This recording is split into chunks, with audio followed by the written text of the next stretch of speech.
Okay, so here are a couple of example problems discussing some Section 351 transactions.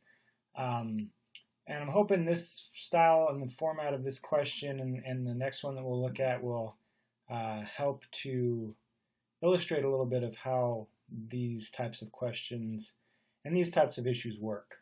So,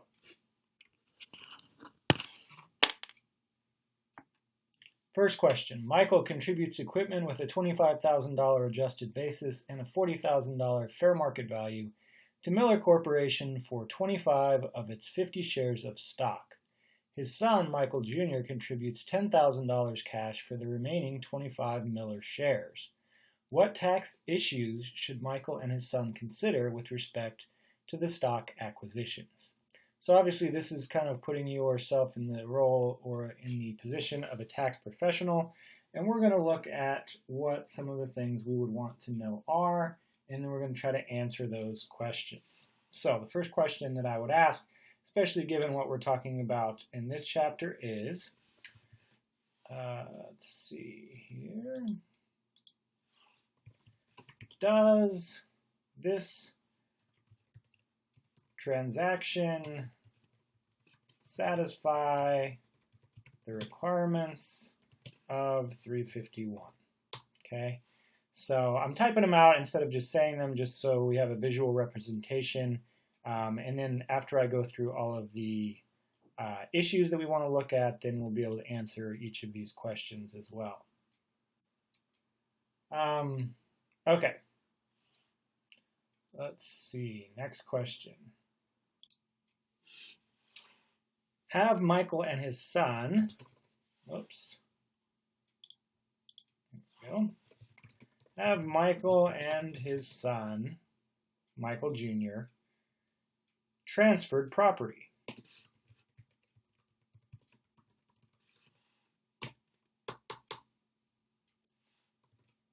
Are the transferors in control of the corporation following the transfer?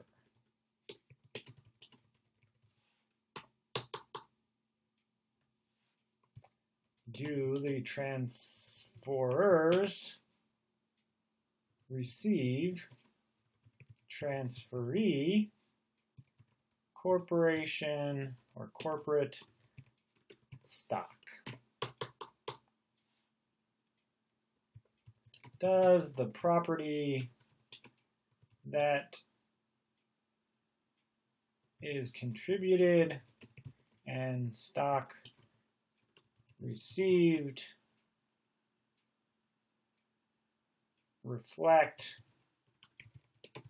the true nature of the transaction? So is this what it appears to be on the surface, basically, is what that's asking? Or if not, has a gift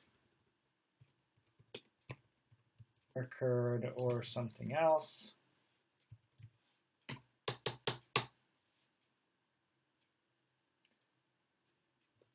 What is each shareholder's recognized gain? What is each shareholder's basis for stock?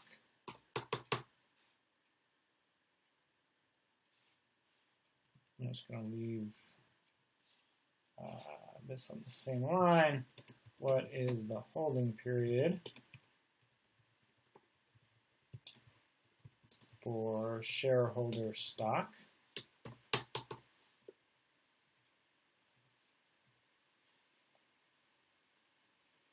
If a gift has occurred,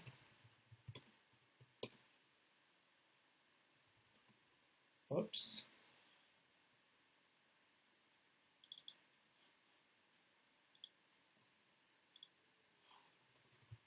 has Michael made a taxable gift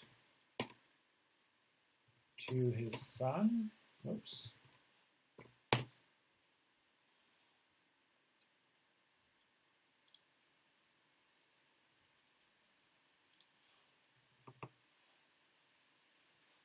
Okay. What is Miller Corp's basis for property received from Michael? And then finally, what is Miller Corp's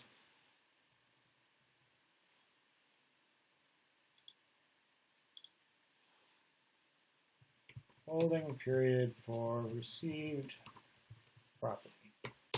Okay, so we have a bunch of questions here. And obviously, a lot of these questions are going to go towards answering this first question here. Does the transaction satisfy the requirements of 351? Remember, if it satisfies the requirements, it's a done deal, not an opt-in statute at all. So before we answer that first one, let's go down and look at some of the other ones. Have Michael and his son transferred property? Well, have they? Yes, they have. Are the transferors in control of the corporation following the transfer? Well, they now own 100% of the shares of the corporation, so they are 100% owners. So yes again. Do the transferors receive transferee corporate stock? Yes, they do. That's what they're trading the equipment and cash for, is solely for transferee stock. Does the property that is contributed and stock received reflect the true nature of the transaction, or has a gift occurred or something else? This one's a little bit more tricky because you see there, if you're looking at this as kind of an arm's length transaction, you would expect that if both parties to this transaction are receiving 50% of the stock, that what they were both contributing would be close to, if not exactly equal. In this case, you have one contribution of $40,000, a fair market value of $40,000, which is the equipment, and then the other person, which is Michael Sr.'s son, is contributing only $10,000 cash. So you basically have someone contributing 4 times as much value to this deal, where each person is getting 50% of the stock. So it would be hard to argue that there is not any type of gift involved in this transaction, because obviously Michael Sr. is, for all intents and purposes, kind of gifting more of the shares of stock to his son than what you would normally see in an arm's length transaction. So what we're basically going to do here is we're going to say that yes, basically a gift occurred. So there's 50 shares of stock, a total of $50,000 worth of contribution. So we're going to assume that what actually happened here is Mike Sr. purchased 40 shares of stock for $1,000 each, and then gifted 15 shares to Mike Jr. This would mean that Mike Jr. purchased 10 shares of stock for $10,000 and received a gift of 15 shares from Dad.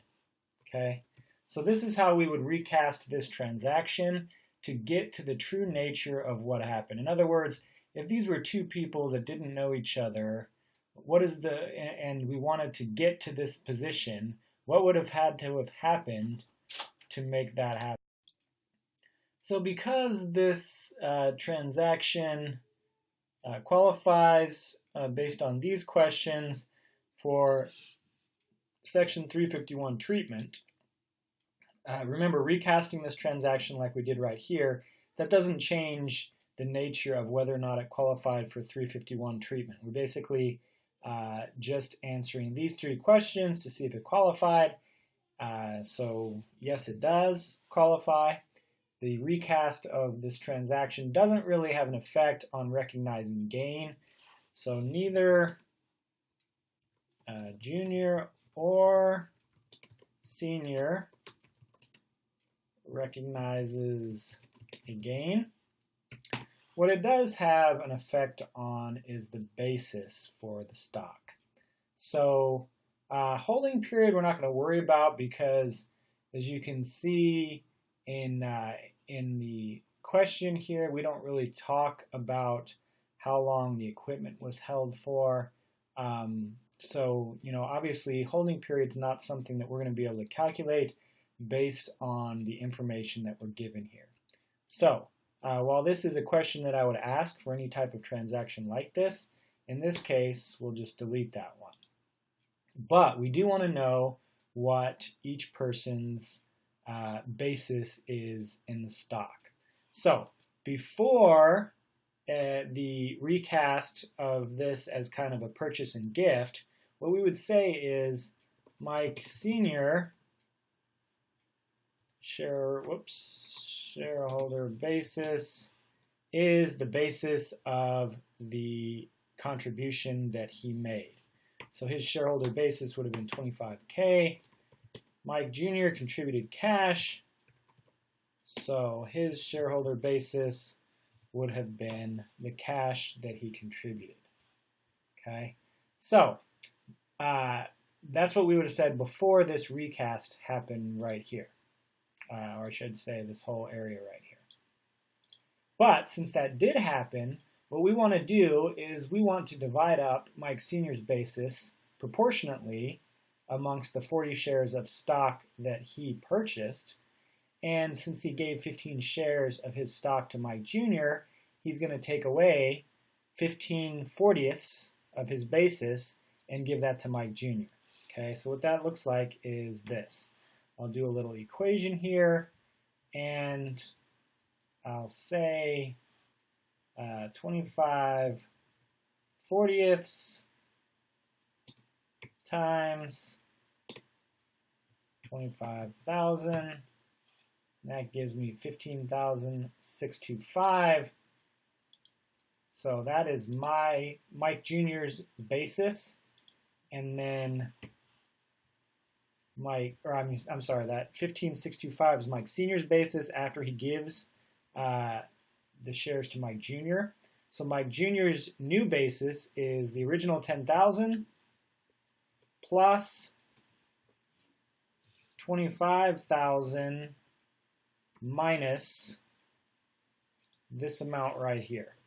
Okay, because as you see in that equation right there, 25,000 was Dad's original basis minus what his basis is now, gives us the amount that Dad gave away of his basis to Mike Jr. Okay, so these are the amounts that would be each shareholder's basis in the 25 shares of stock that they have.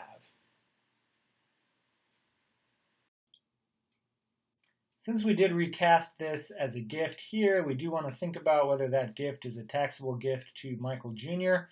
We haven't talked too much about gift tax. I don't remember if we went over it last semester or not, but we'll talk about it more later on this semester. But in this situation, no taxable gift has occurred.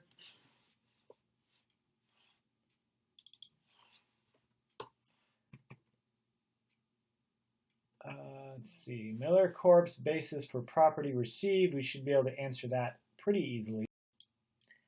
Since Mike Sr. is the only one who actually contributed anything other than cash, we're really just concerned here with Miller Corp's basis in the property received from Mike Sr., and that's just going to be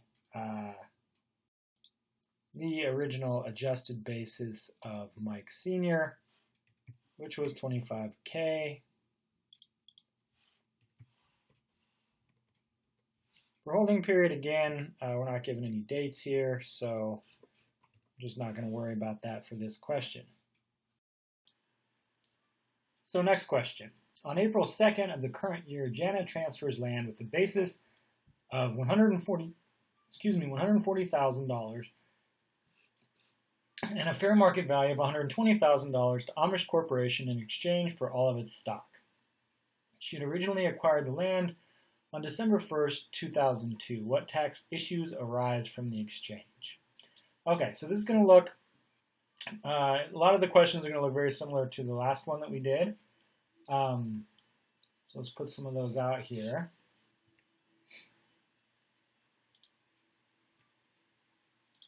Okay, does the property transfer meet the Section 351 requirements?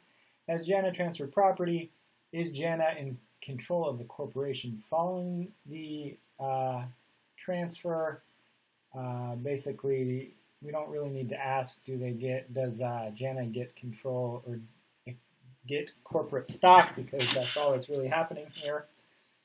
So, on the face of it, and based on the answers to these questions, has she transferred property? Yes, she has. Is Jana in control of the corporation following the transfer? Well, she owns 100% of it, so yes, she's in control of it.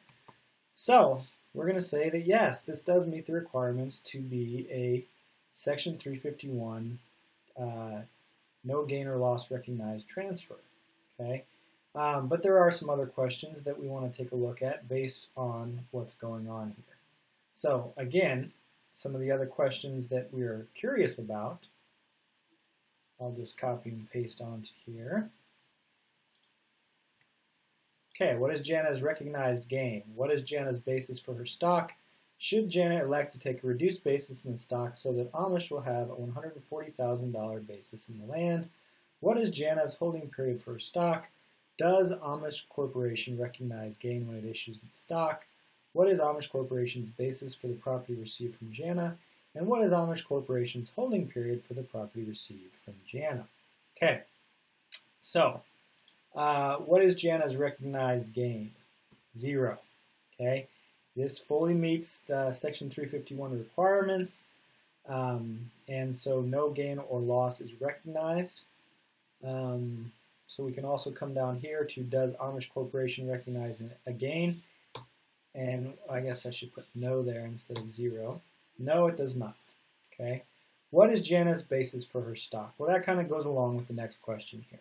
Jana has the option of using the fair market value. Well, normally she would use the fair market value of the land that she is trading basically for the stock, and that would be her basis, right?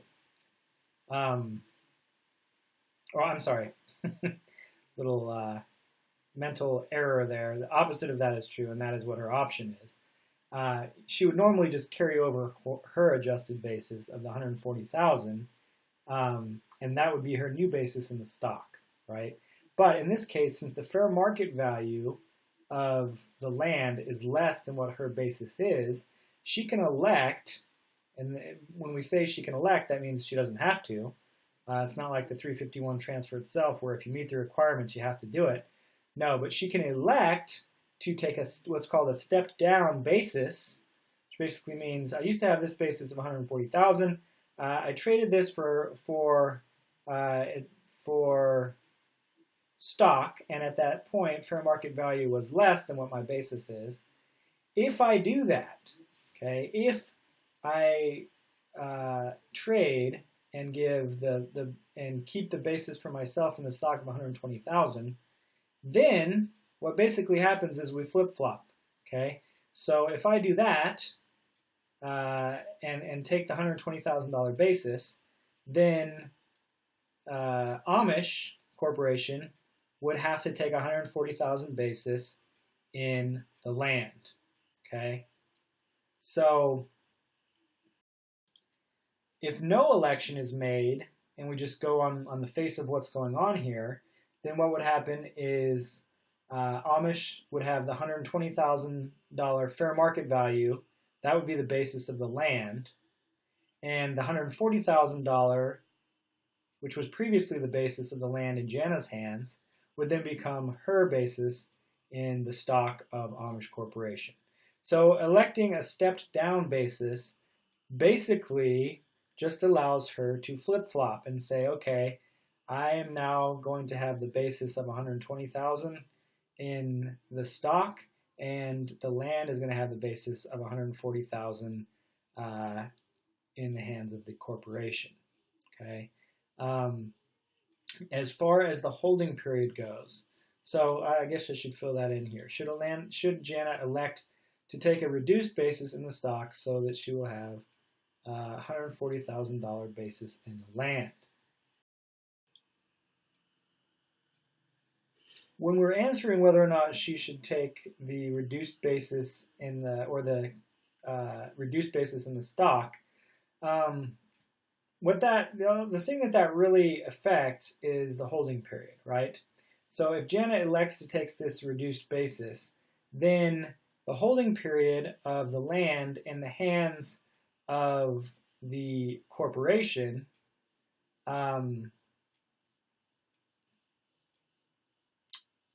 if she takes the reduced basis, the holding period of the land includes the holding period that Jana had the land.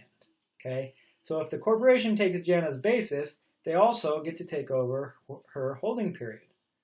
So since she acquired the land December 1st, 2002, that would be as if the corporation had acquired that land on that same date. If the corporation just takes the fair market value basis as what would happen if she doesn't elect the stepped down basis, then the holding period for the land in the corporation's hands begins the day after the transfer. So since the transfer occurs April 2nd of the current year, then the holding period of the land would start April 3rd of the current year if the fair market value is the basis that Amish Corporation takes in the land. Okay? Either way, whether she takes a stepped down basis or not, the holding period for the stock includes the whole period that she held the land. Okay, so her holding period in the stock begins December 1, 2002, either way. Okay, so the only when advising whether or not she should take that step down basis, it really just depends mainly on what are the plans in the future if you know them, and would having a December 1st, 2002 holding period of the land in the hands of the corporation make any difference to that plan. Okay, if it would, then she should go ahead and take the adjusted basis. Okay, so we'll just put maybe there. Jana's basis would either be 120K or 140K, depending on which way she selected. And then Amish Corp would either be, I'll write it the opposite way, since whichever election Jana makes, the opposite is what Amish Corporation gets as their basis.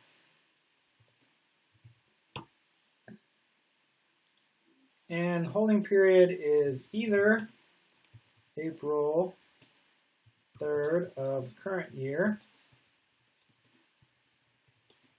or December 1st, whoops, if I can type, December 1st, 2002. Okay?